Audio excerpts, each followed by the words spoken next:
Hola jóvenes, en este video vamos a hablar sobre las nociones básicas de epistemología basándonos en la lectura que ya debieron haber hecho del libro Epistemología de Mario Bunge. Bueno, hay una tal vez serie de preguntas que ustedes se pueden estar planteando respecto de pues para qué, cuál es el sentido por el cual ustedes tienen que aventarse esta materia. Bueno, pues es un fundamento. Toda la ciencia, como ustedes ya lo vieron en las unidades anteriores, toda la ciencia está basada en la filosofía, en el conocimiento que tuvieron en algún momento aquellos antiguos pensadores, tanto de la etapa presocrática, de la etapa de la filosofía griega, la romana, Edad Media, la modernidad, todo ese conocimiento así filosófico, que era filosófico porque no había manera de probar o de contrastar si lo que ellos pensaban era cierto, pues todo eso correspondía al campo de la filosofía, y un grueso de esa filosofía pues se llama filosofía natural, que es así como la mamá de las ciencias naturales. En mucho, las ciencias sociales adaptaron y adoptaron técnicas, formas de trabajo, formas de pensamiento que son muy similares a los de las ciencias naturales, porque pues ese es el modelo que hemos tenido como seres humanos de cómo se debe de hacer la ciencia. Entonces, bueno, el asunto es que ustedes van a ser científicos sociales, son científicos sociales en formación, por tanto, es importante conocer la base, el saber por qué ustedes deben trabajar de esa manera, porque el conocimiento que ustedes puedan obtener trabajando de esa manera va a ser considerado un conocimiento fiable, confiable, válido y otro tipo de características, ¿no? Pero bueno, el asunto es que en estas poquitas páginas que ustedes leyeron del libro de Mario Bunge, pues él da una explicación. A veces, pues sí, nos mete formalizaciones lógicas que nos cuesta trabajo entender, porque realmente sí nos las enseñaron en la prepa, pero pues en las clases de lógica todo el mundo se quedaba dormido. El caso es que a veces Mario Bunge pues sí da por sentado que todo el mundo va a entender de formalizaciones lógicas, y sí debería ser, cosa, pero pues el debería ser y el ser es a veces muy diferente.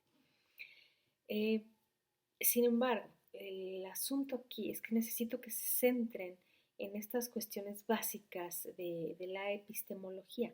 Por ejemplo, su definición, ¿no? ¿Qué es eso? ¿Cómo es que la epistemología no es una ciencia, sino que estudia a la ciencia y a su producto? O sea, digamos, estudia la metodología y también estudia el producto, que es el conocimiento científico. ¿Cómo es que es básica para que nosotros como científicos sociales que nos estamos formando, pues digamos, adoptemos una postura que tenga lógica, que tenga certeza, que tenga validez en el momento en el que nosotros trabajamos como científicos? Porque una cosa es lo que nosotros como personas, como seres humanos, hagamos allá en la calle, ahí, echando relajo, qué sé yo, y otra cosa muy diferente es cuando ustedes se dediquen a trabajar. Entonces, lo que ustedes hagan en su vida personal es su problema, pero lo que hagan como científicos sociales sí tiene repercusiones, y repercusiones serias, tanto para ustedes como profesionistas como para la ciencia en la que ustedes están insertando, que se llama criminología.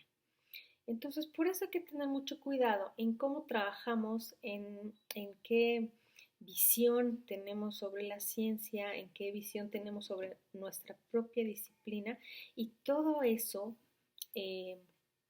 todo ese fundamento, toda esa base nos la proporciona la epistemología. Entonces, pues vamos a entrarle de lleno a lo que dice este pedacito de lectura que les encargue.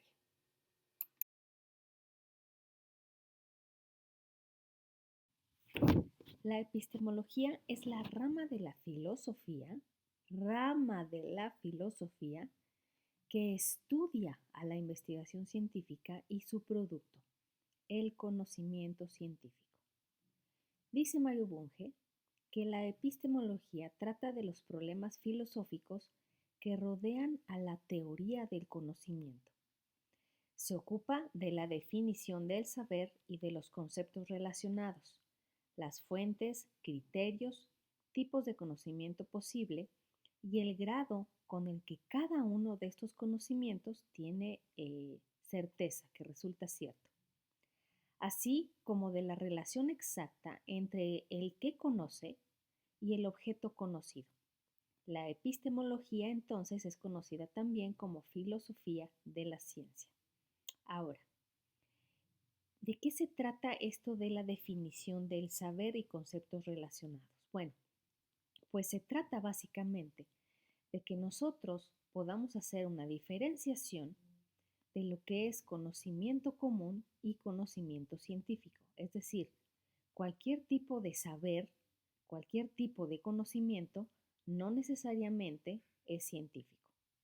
Ahora, respecto de los conceptos relacionados, esto es muy importante para toda la investigación científica porque, entre otras cosas, la definición de los conceptos que utilicemos nosotros en la investigación científica nos va a permitir ubicar los fenómenos sociales o criminológicos en un ámbito determinado.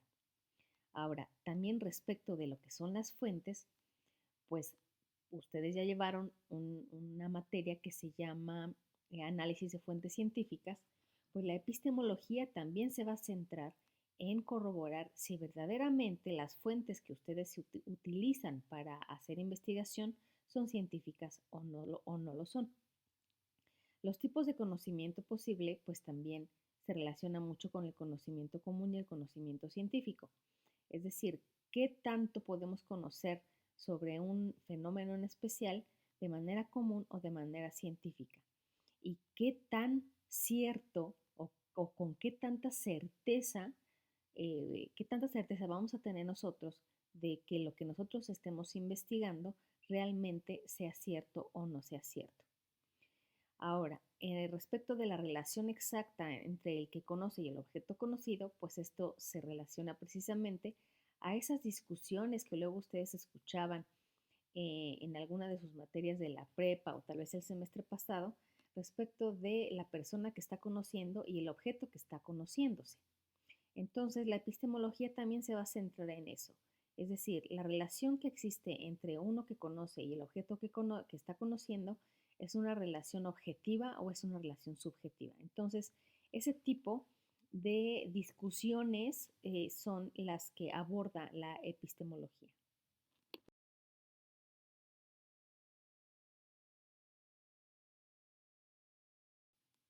Esto les debe de quedar muy claro. La epistemología es una rama de la filosofía, por tanto no es una ciencia.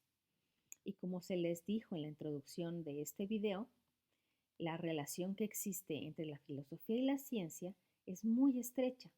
Por tanto, es, digamos, esperable que la propia filosofía, además de filosofar sobre otras cosas que no viene a cuento mencionar en este momento, pues también va a filosofar respecto de la actividad científica.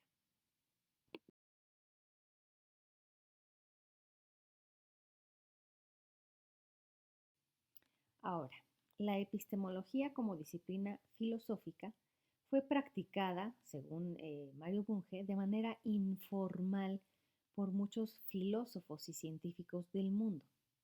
Mario Bunge divide el desarrollo de la epistemología en dos periodos. Primero está el clásico, que va desde el mismísimo Platón hasta Bertrand Russell, ya por ahí de los años 50, 40, 30, 40, 50 del siglo XX. Y el segundo periodo es cuando nace el Círculo de Viena, que es la primera vez que se reunieron filósofos y científicos para hacer trabajos mucho más regulares, institucionales, sobre esta disciplina. Este círculo fue integrado, por ejemplo, por Alfred Tarski, Hans Reichenbach, Otto Neurath, Rudolf Carnap, Friedrich Waismann, Kurt Gödel, Viktor Kraft y otros más. De acuerdo con el autor del libro, Mario Bunge, el problema del Círculo de Viena fue que tenía una tendencia hacia el inductivismo y también hacia el empirismo, dejando fuera entonces otros modelos de investigación y otros modelos epistemológicos.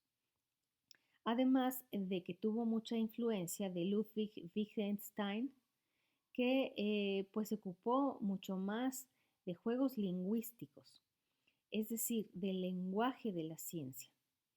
Por ello, el Círculo de Viena, dice Mario Bunge, decayó debido a que se concentraba en este tipo de lenguaje de la ciencia y no en los problemas planteados por las teorías científicas.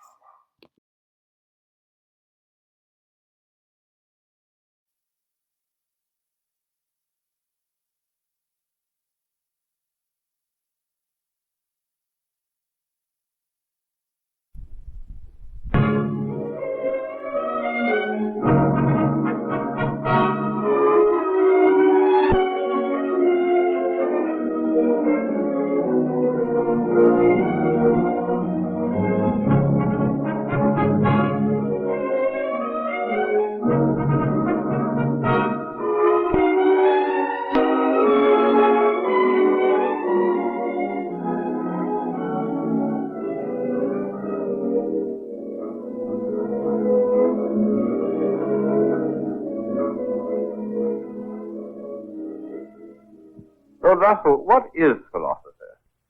Well, that's a very controversial question. I think no two philosophers will give you the same answer. My own view would be that philosophy consists of speculations about matters where exact knowledge is not yet possible. But that will only be my answer, not anybody else's. What's the difference between philosophy and science? Well, roughly you'd say science is what we know and philosophy is what we don't know. That's a simple definition.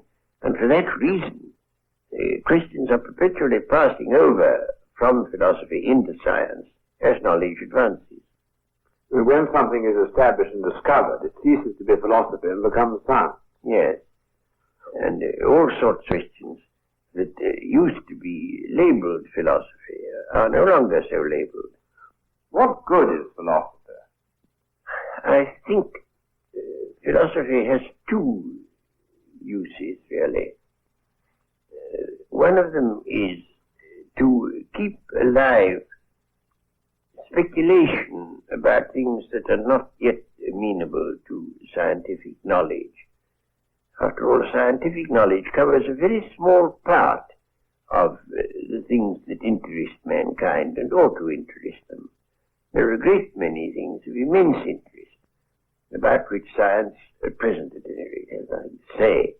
And I don't want people's imaginations to be limited and enclosed within what can be now known.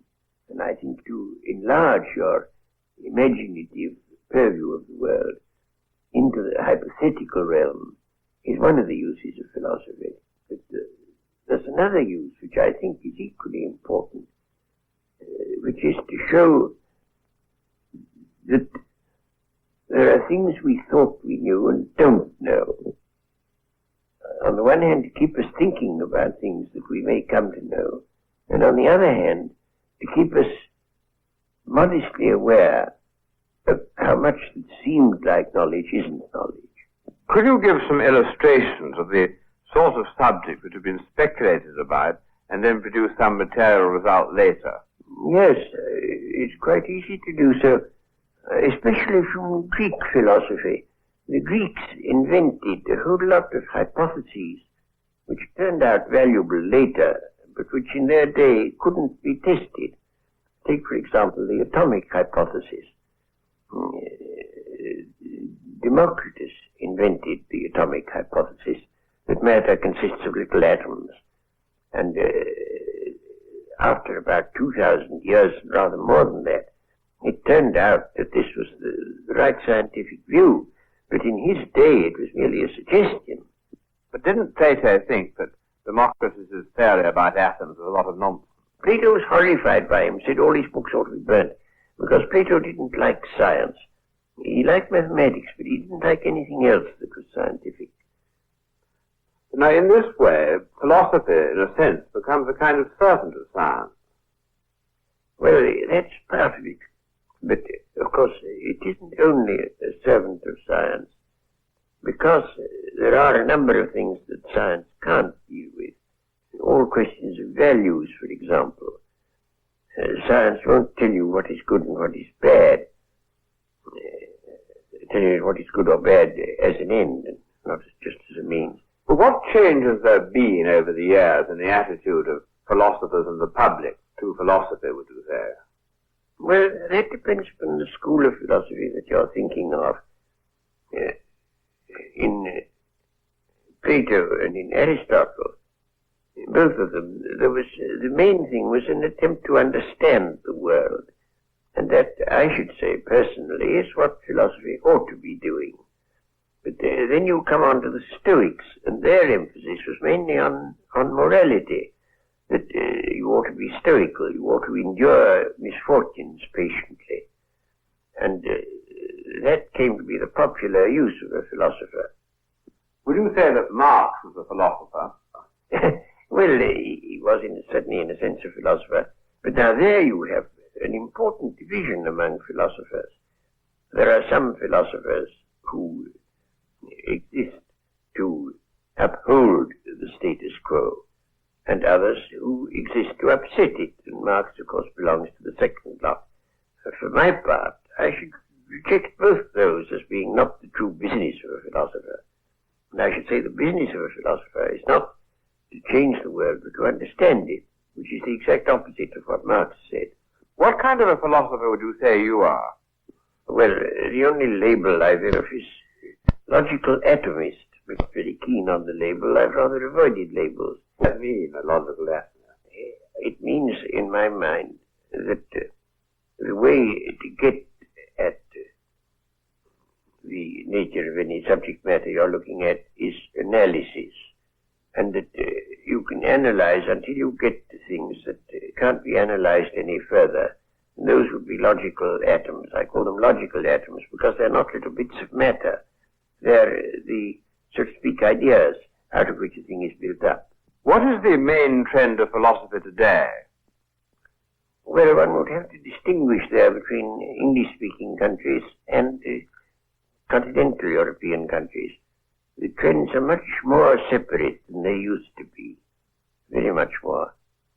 In English-speaking countries, and especially in England, there is a new philosophy which has arisen, I think, through the desire to find a separate field for philosophy.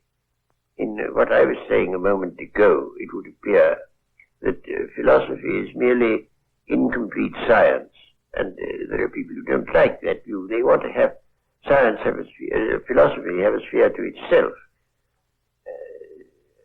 That has led them into what you may call linguistic philosophy, that the important thing for the philosopher is not to answer questions, but to get the meaning of the questions quite clear. I can't myself agree to that view, but I could give an illustration. I was once bicycling to Winchester, and I lost my way, and I went to a village shop, and I said, can you tell me the shortest way to Winchester? And the man I asked called to a man in a back region whom I couldn't see. Gentleman wants to know the shortest way to Winchester. And the voice came back, Winchester? Aye. Way to Winchester? Aye. Shortest way? Aye. Don't know. So I had to go on without getting an answer. Well, that is what Oxford philosophy thinks one should do. I mean, get the question right, never mind about the answer. Yes, it's somebody else's business to give the answer. How does this differ from the continental approach? The continental approach is, well, it's more full-blooded. I don't agree with it anymore, but in a sense it's much more full-blooded and much more like philosophies of earlier times. There are various kinds. There's the philosophy that comes from Kierkegaard, existentialism. And then there are philosophies designed to provide apologetics for traditional religion. There are various things of that sort. I don't think myself that there's anything very important in all that. What practical use is your sort of philosopher to a man who wants to know how to conduct himself? A great many people write to me saying they are now completely puzzled as to how they ought to conduct themselves because they have ceased to accept the traditional signposts to right action and don't know what others to adopt. And I think that the sort of philosophy I believe in is useful in this way, that it enables people to act with vigor when they're not absolutely certain that that is the right action. I think nobody should be certain of anything. If you're certain, you're certainly wrong, because nothing deserves certainty. And so one ought always to hold all one's beliefs with a certain element of doubt, and one ought to be able to act vigorously in spite of the doubt.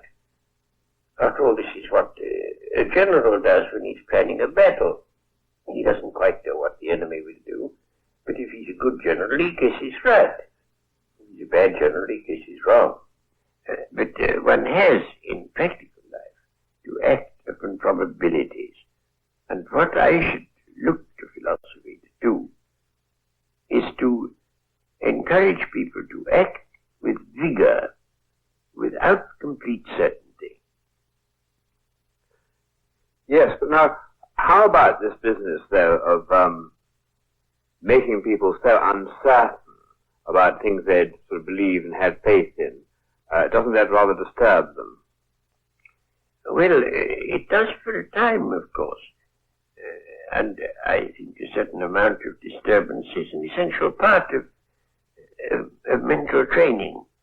But if they have any knowledge of science, they get a ballast which enables them to avoid being completely upset by the doubts that they ought to feel. What do you think is the future of philosophy? I don't think philosophy can in the future have anything like the importance that it had either to the Greeks or in the Middle Ages. I think the rise of science inevitably diminishes the importance of philosophy. Well, would you summarize the value of philosophy?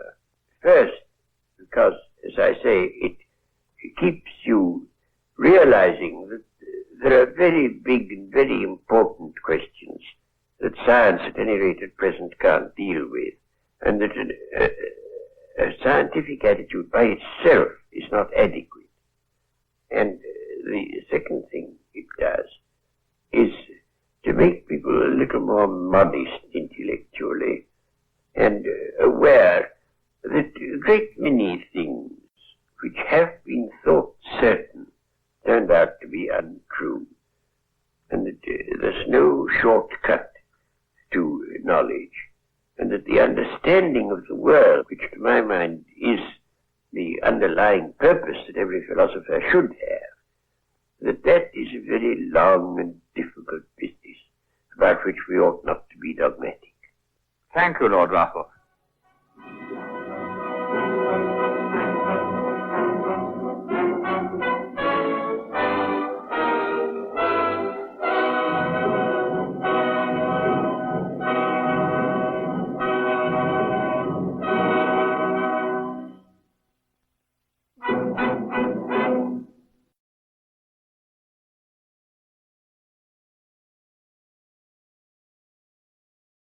Respecto de las condiciones que debe de reunir la epistemología para ser útil, Mario Bunge señala 5.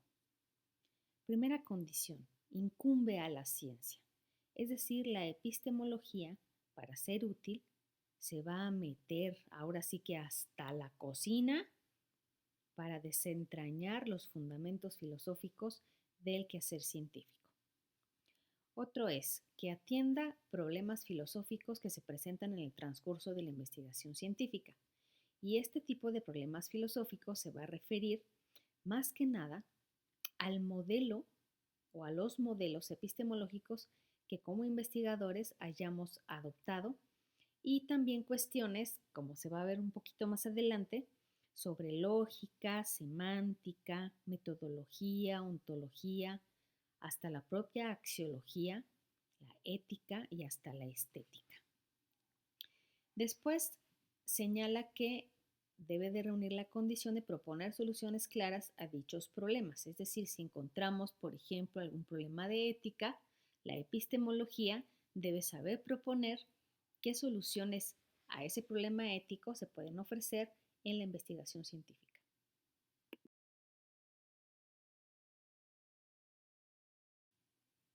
Igualmente, para ser útil, la epistemología debe ser capaz de distinguir entre ciencia y pseudociencia, es decir, aquellas prácticas que son reconocidas por la comunidad científica como verdaderamente científicas o aquellas que son reconocidas por la comunidad científica como pseudociencia.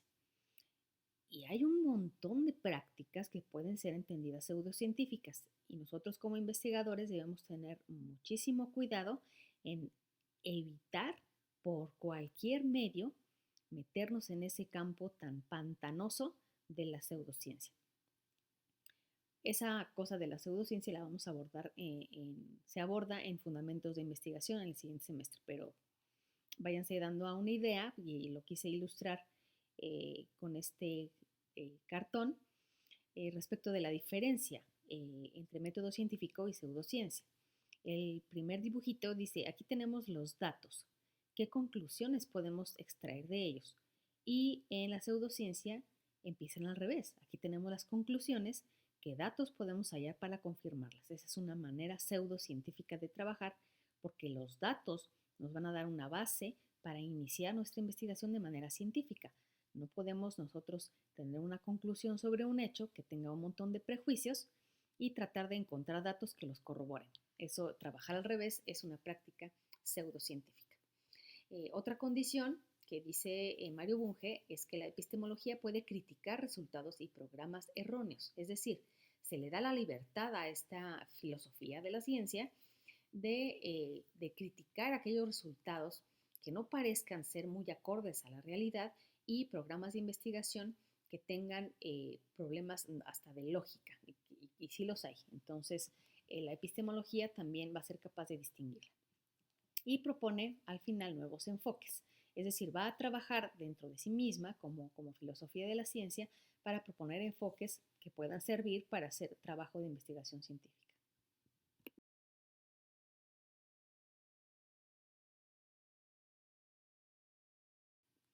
Ahora bien, los problemas que debe abordar la epistemología van desde los lógicos, pasando por los semánticos, nociológicos, metodológicos, ontológicos, axiológicos, éticos y estéticos.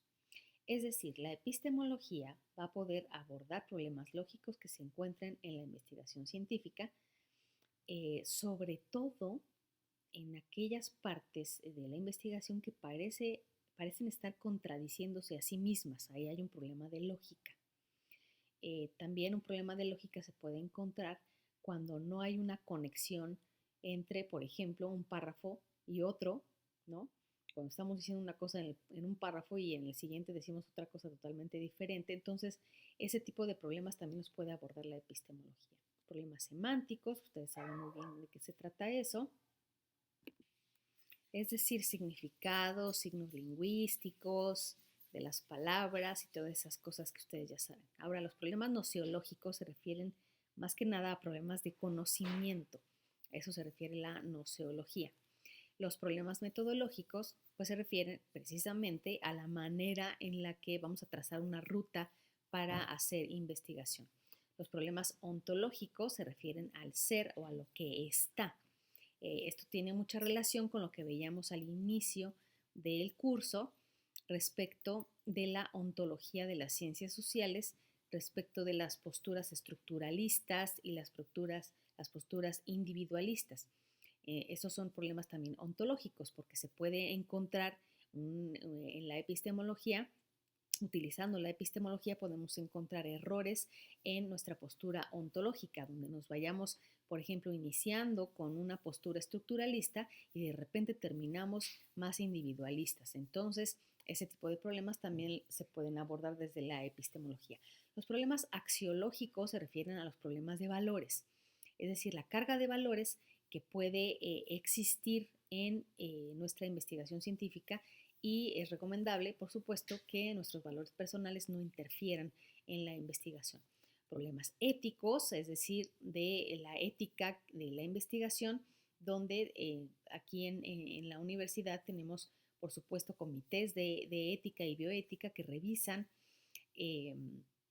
digamos, los procedimientos que va a llevar a cabo el investigador para hacer su trabajo. Sobre todo, por ejemplo, se puede entender un problema ético cuando nosotros mentimos en nuestro trabajo de investigación, mentimos a nuestros informantes, a quienes les van a hacer alguna entrevista, torcemos los resultados para que se adapten a nuestras hipótesis y cosas de ese tipo que la epistemología, por supuesto, puede identificar. Y problemas estéticos se refiere en gran medida a la estética de las teorías, si alguna teoría realmente puede llegar a ser hermosa o no. Y sí hay teorías muy, muy bonitas, a veces inservibles, pero sí existen.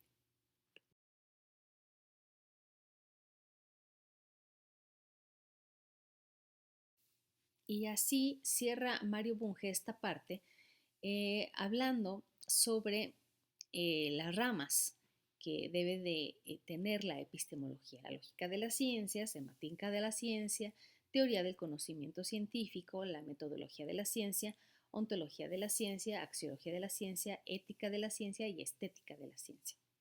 En el siguiente semestre, por ejemplo, se va a abordar todo lo que es metodología de la ciencia, pero son cosas un poquito más prácticas que teóricas. Esta materia, pues sí, es más teórica, pero sí vamos a tratar de hacer algo de práctica un poquito más al cierre de este semestre.